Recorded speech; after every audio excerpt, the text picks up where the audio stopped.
السلام عليكم ورحمة الله وبركاته. ازيكم عاملين ايه؟ النهاردة هعمل معاكم الجلاش الصوابع القمر ده بطريقة سهلة وبسيطة، وهعمل معاكم كمان عصير صوبيا في الاخر. تعالوا نشوف بقى نعملهم ازاي. اول حاجة كان معانا علبة قشطة في الفريزر، طلعناها اول ما فكت كده وينفع ناخد منها، اخدنا منها معلقة كبيرة من القشطة، حطيناها على زبدة وزيت متدوبين على النار. تمام.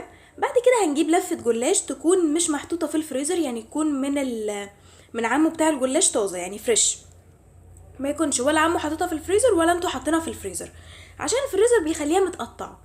تمام. اول ما نفكها هنروح مغطينها بقماش عشان ما تنشفش. بعد كده معانا المكسرات بتاعتنا، هنحط عليها شويه من الشربات، خفيف او تقيل براحتكم لحد ما تمسك. بعد كده هنجيب ورقتين من الجلاش فوق بعض، وهندهنهم بالماده الدهنيه اللي معانا، سواء سمنه او زبده يعني، او زيت او كده براحتكم. بعد كده هنجيب المكسرات بتاعتنا اللي احنا حطينا عليها شربات، هنحطها كده على طرف الجلاشية بعد ما دهناها كويس جدا بالمادة الدهنية، وهنسويهم نخليهم خط مستقيم وما يبقاش في حتة ازيد من التانية. بعد كده بقى هنبدأ ان احنا نلفها بس، ونبدأ نبرمها بس. واحنا بنلفها يا جماعة نضيق عليها جدا علشان ما تبقاش فكة مننا او تبقى الصباع تخين شوية، لا نحاول بقدر الامكان ان احنا نبقى مضيقين واحنا بنلفها علشان ما تبقاش واسعة او كبيرة او كده.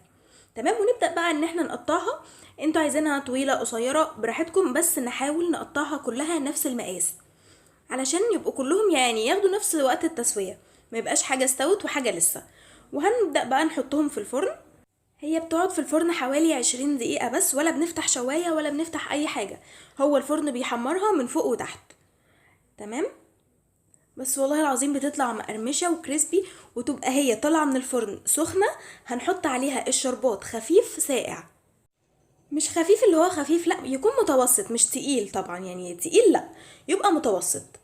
تمام. هنا بقى كانوا خلاص ودهنتهم بباقي السمنة من فوق الوش ودخلتهم الفرن، وده كان شكلهم بعد ما طلعوا بجد كريسبي وقمر قوي، بجد طعمهم تحفة.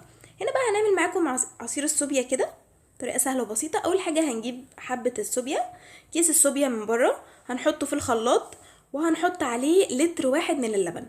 عايزين تكملوا بمية تمام.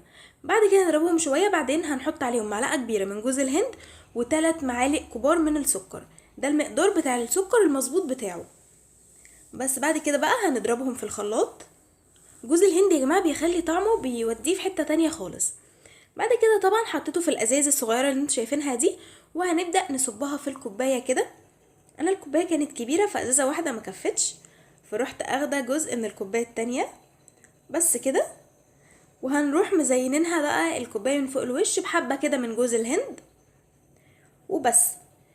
بجد يا جماعة الفيديو بتاعنا كده يكون خلص، يا رب يكون عجبكم ونال رضاكم. ما تنسوش تدعموني بلايك وكومنت حلو واشتراك لو انتم مش مشتركين، تفعلوا زر الجرس. باي.